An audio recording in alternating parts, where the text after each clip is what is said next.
Good. How are you? Good. Got it going out here, man. Uh-oh. Yeah. It just got real. Cross-court volleys. Theodore, you got it. You got it. Power wash, grab our stuff. Some of this stuff that Don. Gotcha. All right, let's go. Last one. Tough. Then we'll come in for a quick paddle tap and with our opponents for a good warm up, and we'll bring it in. We'll get a quick paddle tap. All right. Good stuff. All right, kind of got warmed up a little bit, right? Got the juices flowing a bit. All right, so we got one less person, so that's perfect. We got a perfect 12. So what I'd like for you to do really quick, we'd like to see you play just for a bit, all right? So I'm going to put you on the court in groups, and I'd like for you to go out and let's just play just a regular match, right? Traditional scoring, just play it just like you would any other situation. So on one court, let me get Travis, Jan, Kyle, and Anthony. Another court, I'll get Trent, Tony, Bob, and John. In the last court, I'll get Nathan, Marcus, Theodore, and Becca.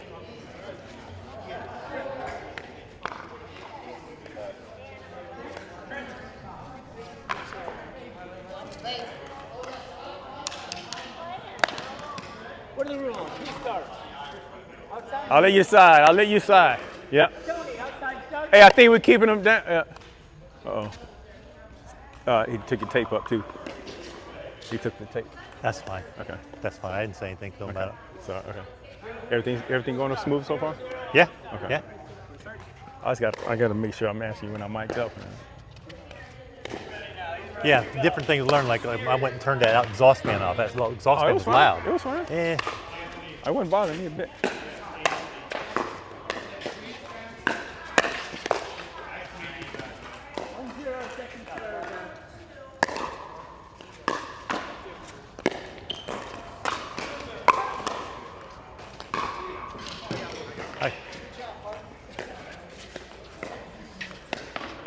That's why we're doing fences.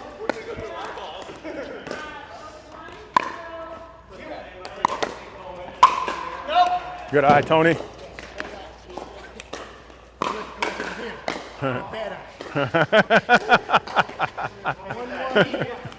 Sheesh. Zeros.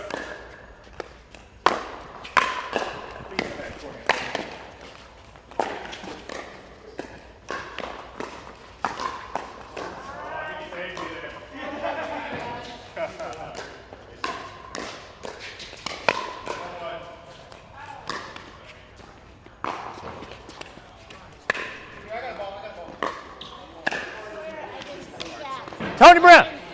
The lighting. Oh, you got one?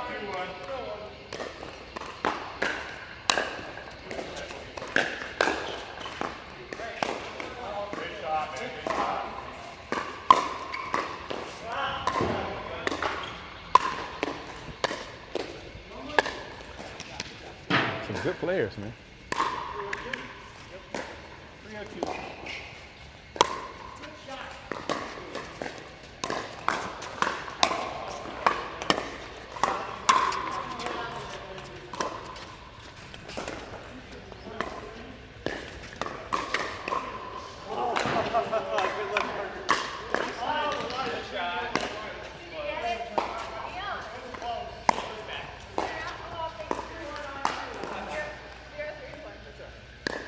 Gotcha.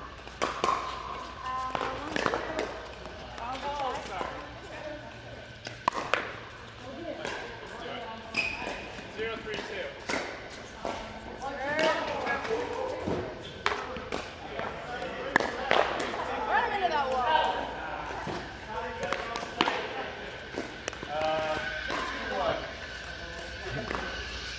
I'm just glad I can watch it for free, Coach. Oh, what a coach.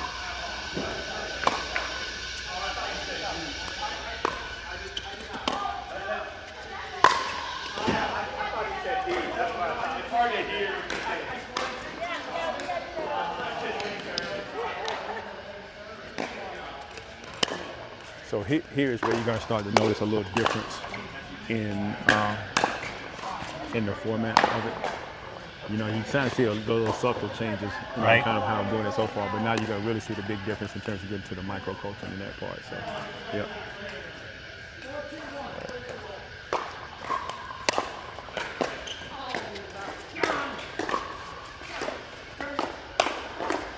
And the whole key, the premise whole behind it was just so that we're doing more pulling and making it more coaching from this perspective and pulling feedback and letting them do it versus us just giving information. So it's more, instead of pulling, it's more push. Keeping them a little more engaged. Yep. All right, let's go. Last point. This last point is worth 20 points. So if you win, so no matter where you are in the game, this last point does it. Here we go. No pressure.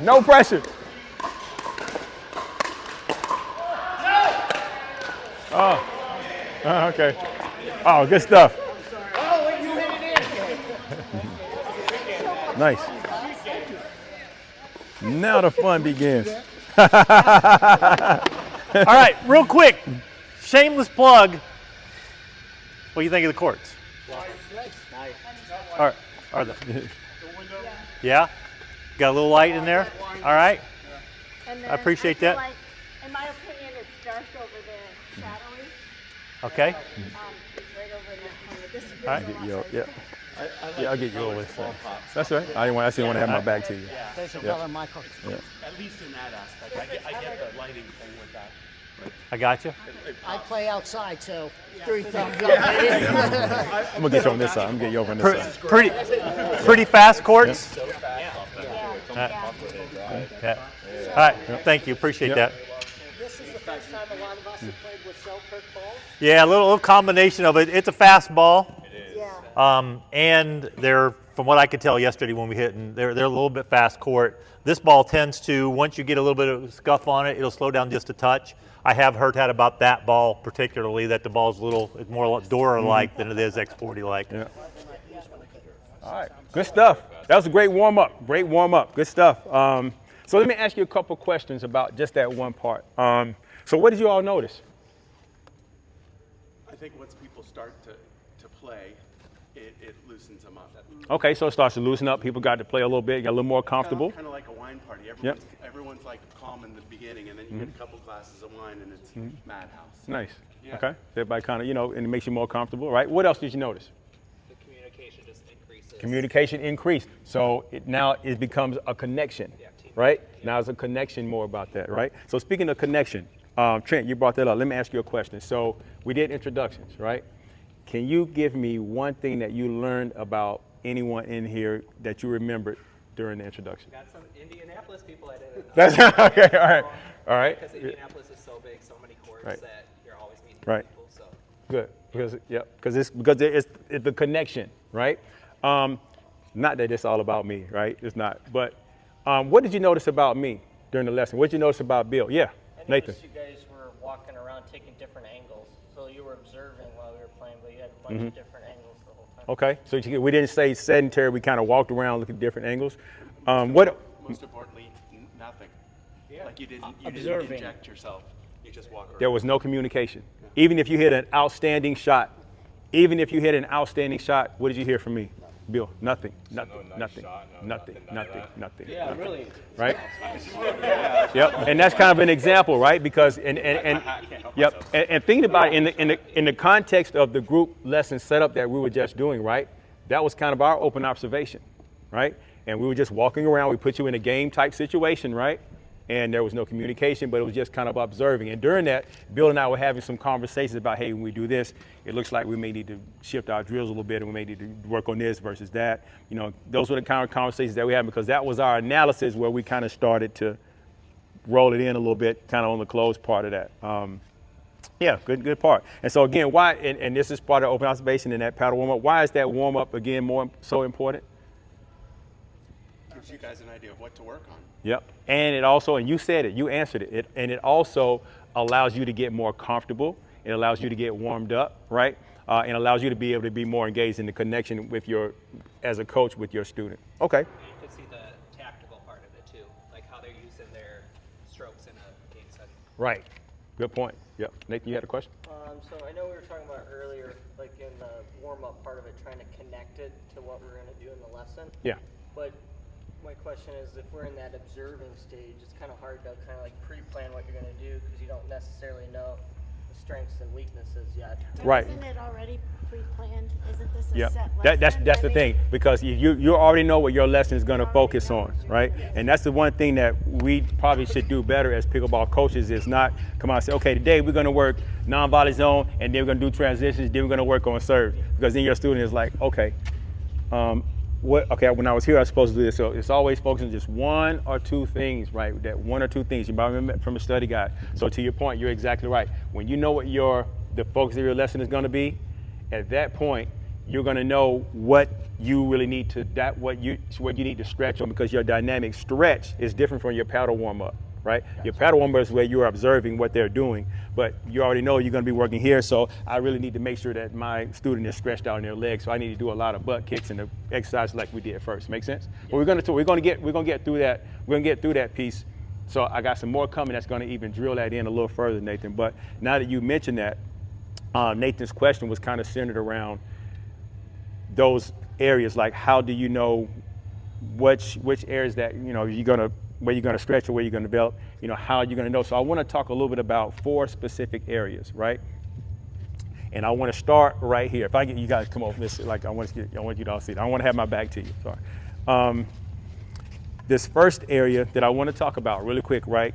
This area right in here, which is known as the non-volley zone. I love it, right?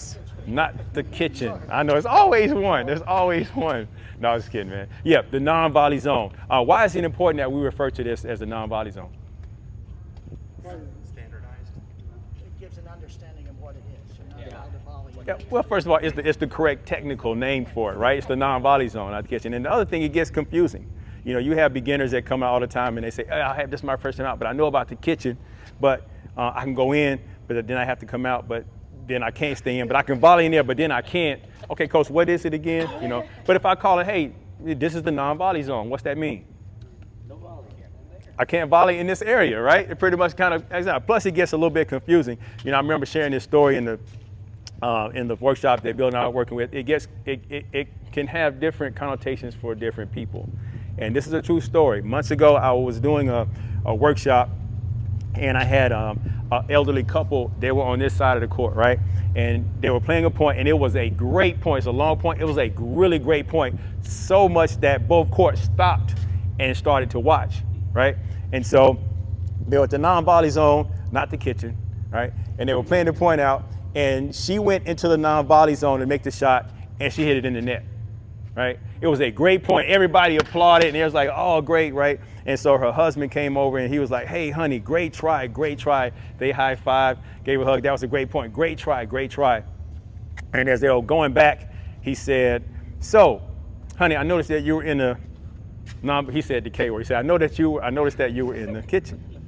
Hey, I'd love for you to be in the kitchen anytime, honey, but when we're playing pickleball, you never want to be in the kitchen, but any other time. And he thought it was so funny, and he kind of laughed it off. He thought it was so funny. But looking at her face, she was pissed. You could tell she was really hot. It probably ended up being a long day for him on the way home. So the long story is, there's different connotations for different people. Yeah. It turned into a bad meal. That's right. It turned into a bad meal, right? So kitchen or not, kitchen was no longer part of his vocabulary the rest of that day, probably. So it has different connotations. So moving forward, this net 7 feet through this non-volley line is known as the non-volley zone. Thank you. All right, so that's going to be one area. The other area we're going to talk about a little bit too is this area in here. This is called transition area. Why do we call this transition? Because it's the in-between stage between the non-volley zone and the baseline. It's the in-between, yep. What else? I saw a hand go up. I thought I saw a hand go up. That didn't. Becca, was that you? Okay. You want to work your way up. Yeah, I'm never going to be sedentary in this area. So it's there as an area of a transition. Either I'm here and I'm working my way through here to get to there, but it's transition because I'm never going to be sedentary in this area. I'm either here, I'm moving through, I'm never going to be here, right? Okay. So we're going to talk about transitions and moving our way from the baseline into the non-volley zone. And the last thing we're going to talk about are serves and returns. And we'll probably do those together, you know, as a focus. So we'll have 3 different lessons to focus on these particular things. But I want to let you know that up front, because at the end of the day, right, about 1 o'clock, you're going to have to choose one of these areas to focus your group lesson on, right? Either the non-volley zone, transition, serves, or returns, okay? Any question there? All right. A quick note that I think that we gloss over. My wife for 2 years didn't realize she could step into the non-volley zone until the ball bounced. Yeah. So if she saw the ball was going to bounce there, she would wait till it bounced. Okay. And I was just like, what are you doing? You can't get in. It's like, oh. Right. Can't get And I her. think we tell people that. Yeah. You know, like, Yeah. Yeah. Well, unless it's your opponent, you don't want your opponent to know that. But yeah, good point. That's a good point. Yeah. And we're going to kind of talk about that too when we try to, you know, start talking about that non-volley zone. So any questions so far? We good? All right. So, you know, I'm just going to jump right into this. I'm going to jump right into this first lesson then, and we're going to start talking about the non-volley zone. This will be, but you know what? I'm going to do this differently. Before we actually start talking about the non-volley zone, right? Because we talked about those parameters being so important. I'm actually going to start off by, I'm going to go over the parameters for each lesson first, okay? This is not part of what you would do. I want to make this clear. This is not part of what I'm expecting for you to do in your group lesson, right?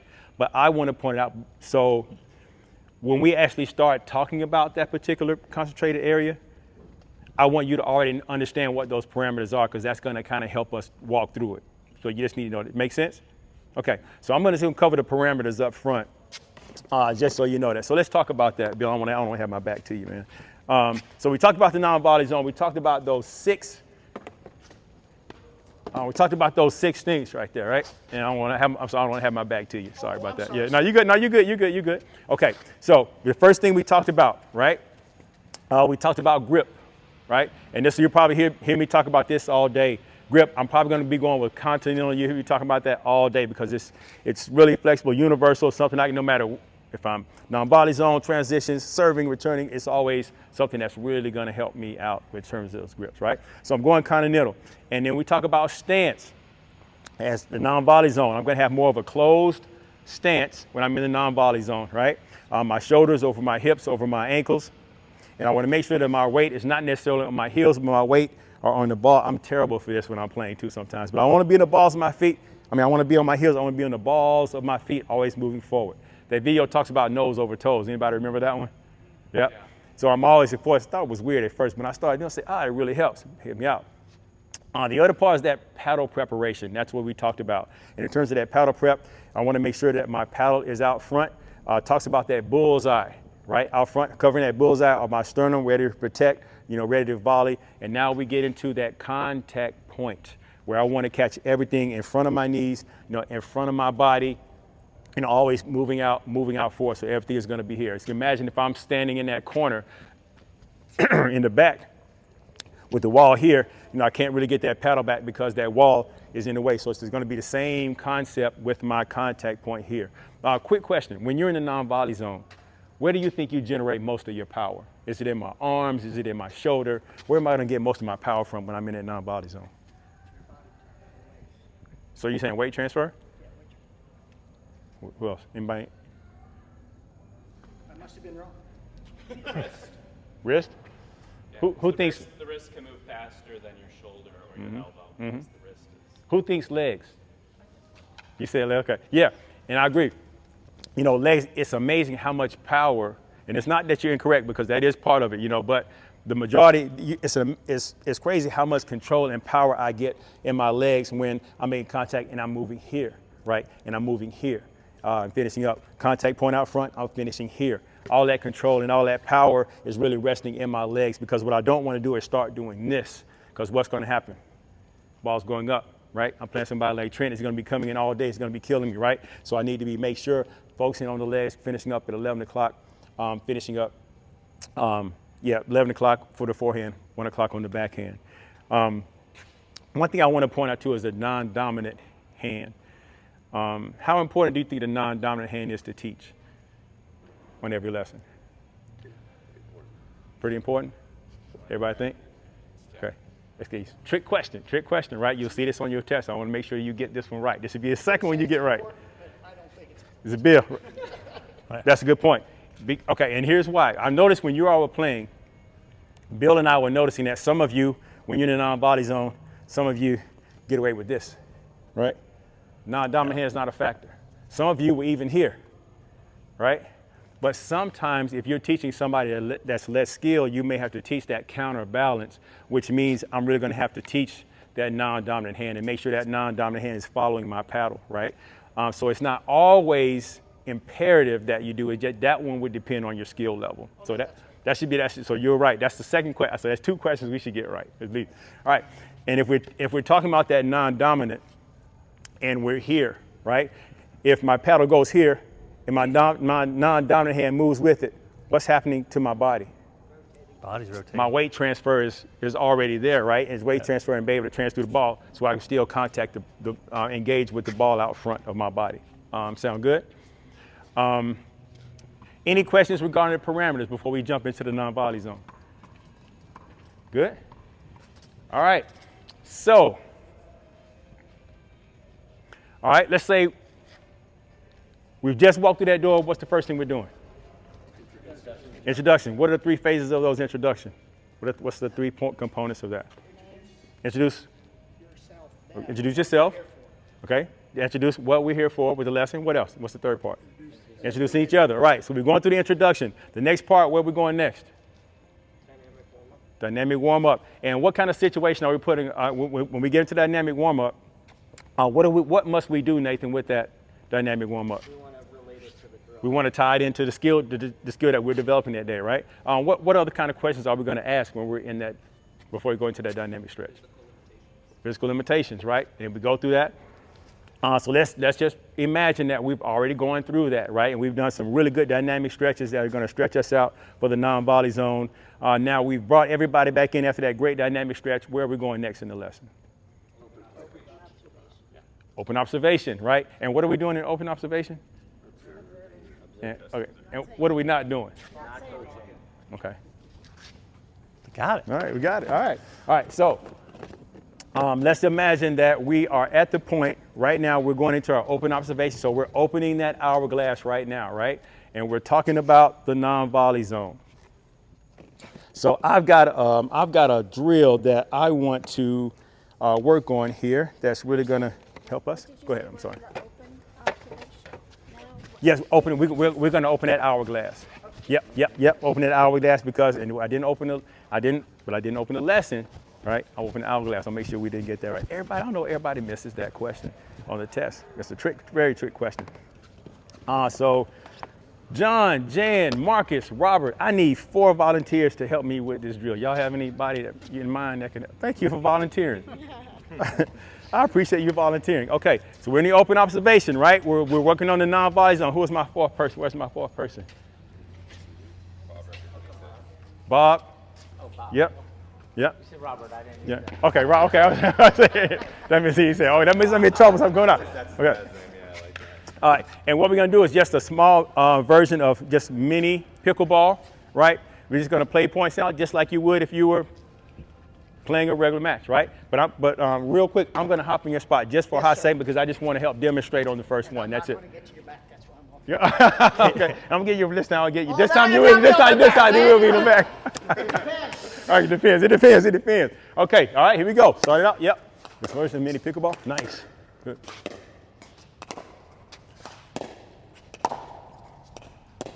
Oh, good point. Okay, you're in. And we'll play regular scoring just like you would.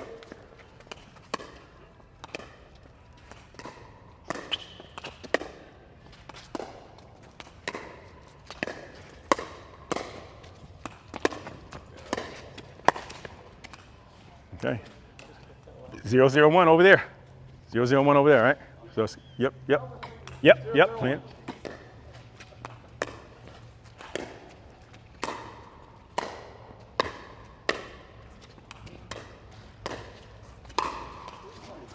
Here you go. Gotcha. Here you go. We serving your side. So coaches, what are you seeing? What are you seeing? What are you noticing? Got it. He had good momentum. Okay. So it's moving well? Yeah. Coaches, what are you seeing? What are you seeing, coaches? Not a lot of follow through with Do you feel like most, like everybody's catching balls out here? Do you feel like we're getting a little bit of here? So you see moving back, and it's causing you to move, right? And if I can move back, I should be able to catch it. Catch. Okay.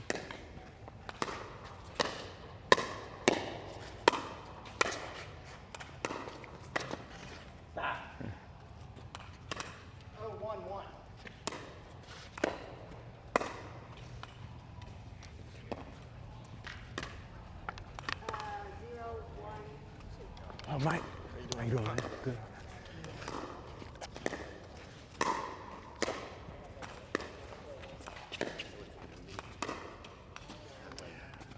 All right, let's go. Last point. 101. Worth 20 points.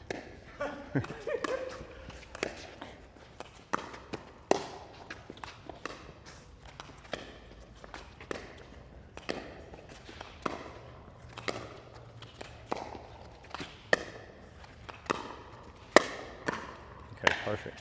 All right. That's good. All right, let's get a quick towel field. Let's talk about it. Thanks, Coach. All right, let's talk about it. I'm gonna get the four of you over. Come on over. Yeah. Come on over. Rob, Marcus, come on over. I'm gonna have you face me this way. Stand front. Yeah. Perfect. All right. So, how's that feel? How you feel? Pretty good, yeah. Good. Yeah. How do you feel about your like when we're the movement and when we're dinking in the non-volley zone? How effective do you think we're performing in there today?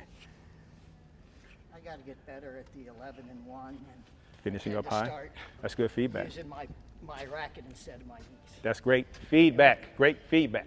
And when those two were going cross court like that, I can't do that very long. Okay, I got to okay. learn how to do Okay. that. Any other feedback? Yeah. Okay. Movement.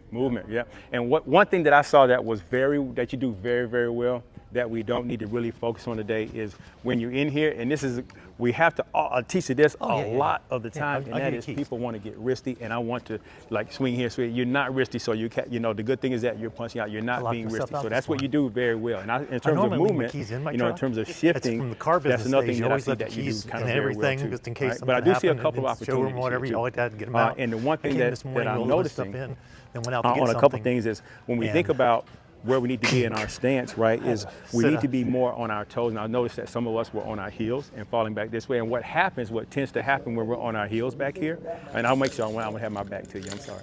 Yeah, there you go. Perfect. Thank you. When I'm on my heels, what happens is when that ball comes a little bit lower to my feet, my tendency will be to step back.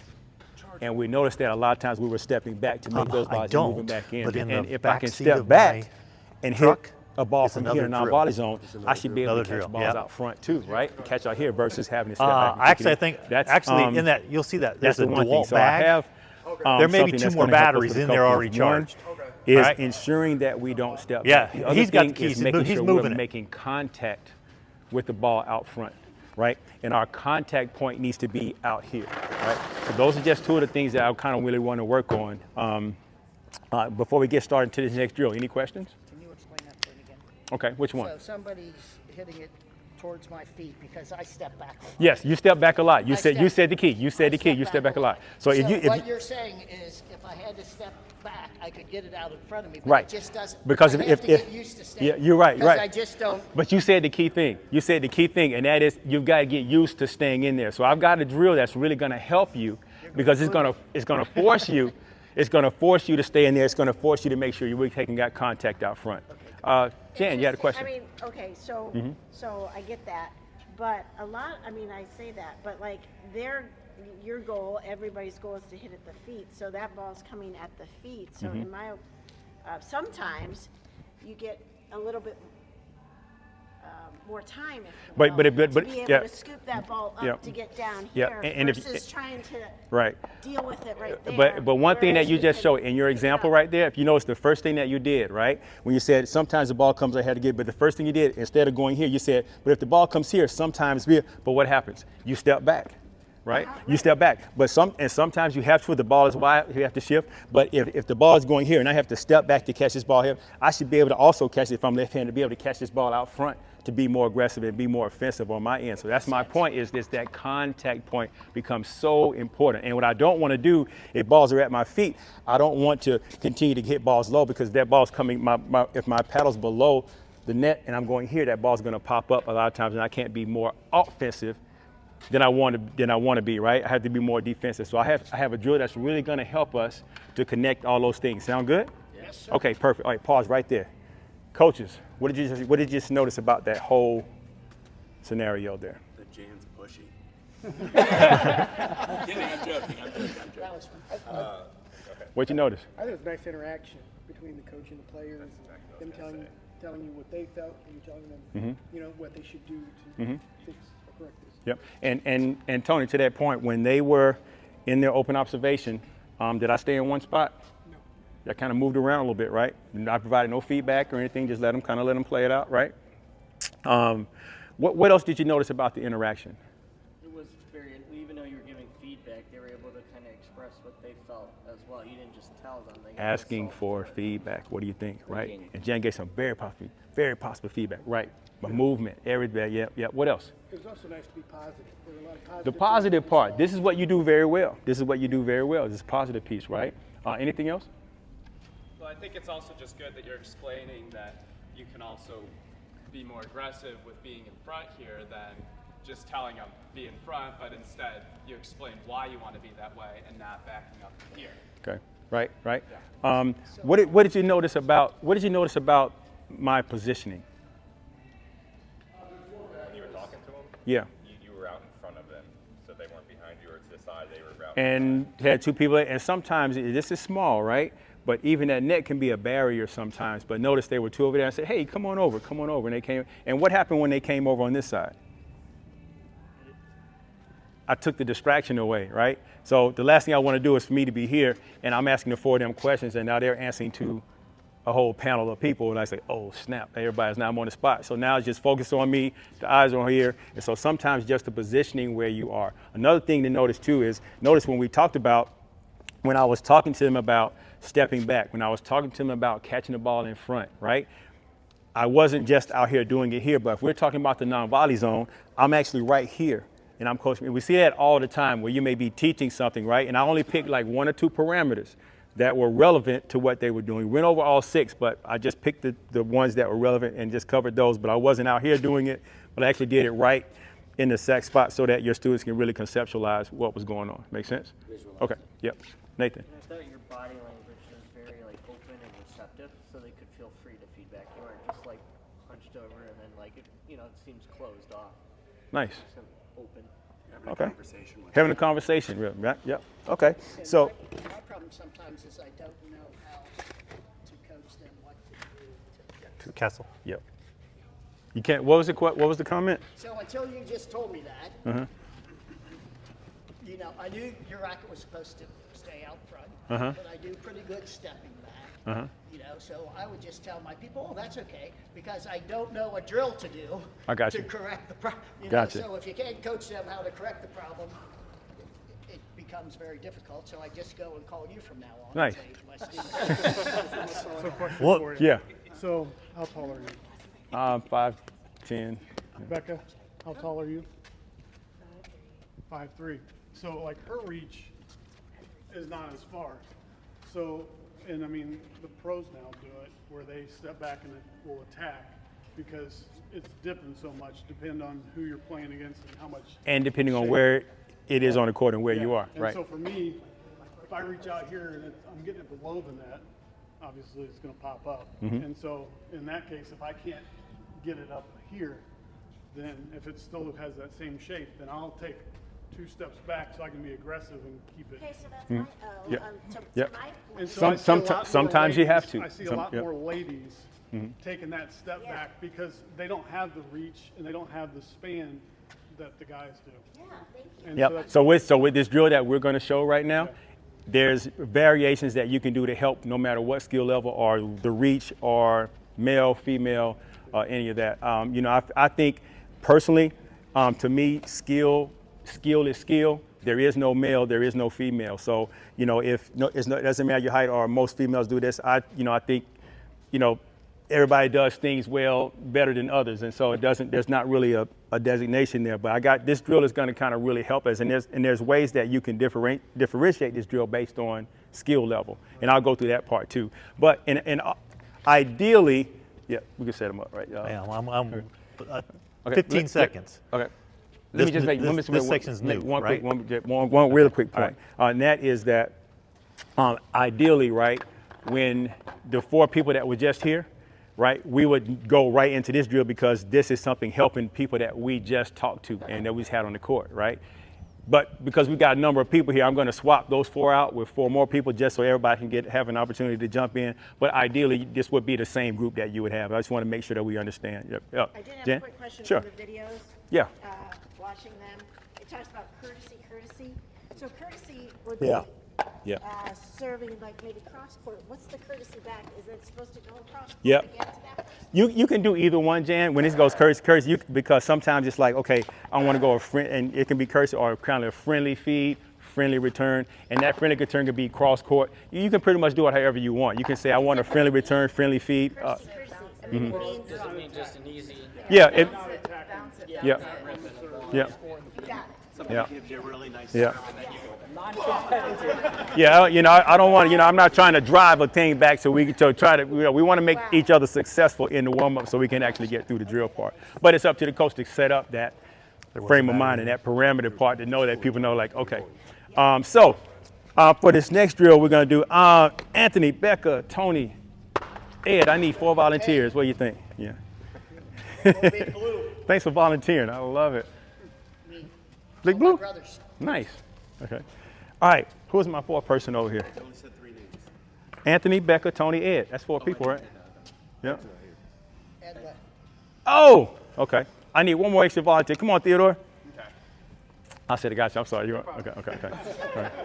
Okay. So before we get started, Becca, you and I are going to kind of demonstrate, right? Because it's important to demonstrate, right? So I'm going to demonstrate this. So Becca, what I want to do is I'm going to show you what we're going to do, but I want you all just to watch so that you'll see exactly what the expectation is. Okay, so Becca, what we're going to do is we're going to go to a little cooperative dinking here, but now there's a stake here. You know, you've got those right in front of you. I've got these 2 right in front of me, and we talked about 2 things: the importance of being on the balls of our feet moving forward. We also talked about the importance of keeping our paddles